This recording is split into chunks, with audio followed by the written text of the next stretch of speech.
Okay, this problem we didn't have time to do in class, so I'm just finishing up the notes here in a podcast. So basically, this hint right here helps you try to figure out where you are on your grid. So if sine is negative, that's the y value. Cosines are your x's, sines are your y's. So that tells you that you're somewhere down here because that's where you have negative sine values, negative y values. But then you look over here at the tangent. And so here, this is a negative quadrant. And if you look, sine divided by cosine would be positive here. So tangent would be positive. So if I look over here, positive, negative, when I divide, definitely going to get a negative tangent. So that right there, the two combined tell me that I'm in that quadrant. So I'm going to go ahead and draw my bow tie. Right, remember, you always have your, in a bow tie or butterfly position, one of those. Theta is always touching the axis. All right. Now, to make this look like a ratio, I'm just going to go ahead and put a 1 under here. So tangent is opposite over adjacent.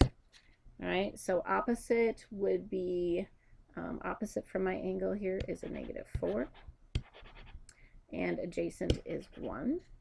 All right, and then I'm going to go ahead and do Pythagorean Theorem to figure that out. All right, so that's a negative there. All right.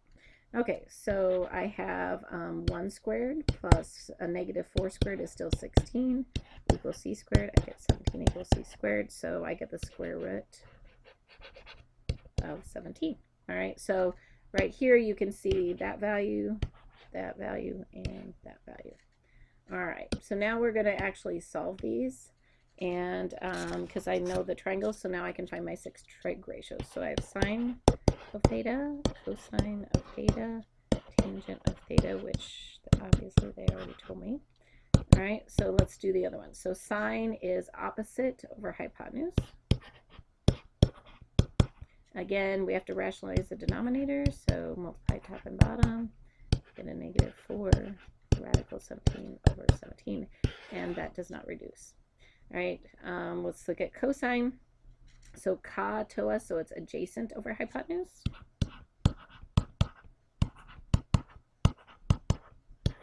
And when I rationalize it, I do that, which is good. And of course, tangent's already done.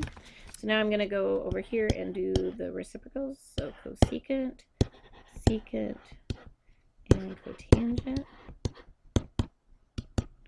All right, so again, go back to your original. It's a little bit easier, so I'm going to flip that guy. So negative still, but square root of 17 over 4.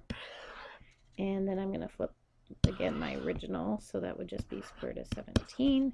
And flip that, so that's what, -1/4.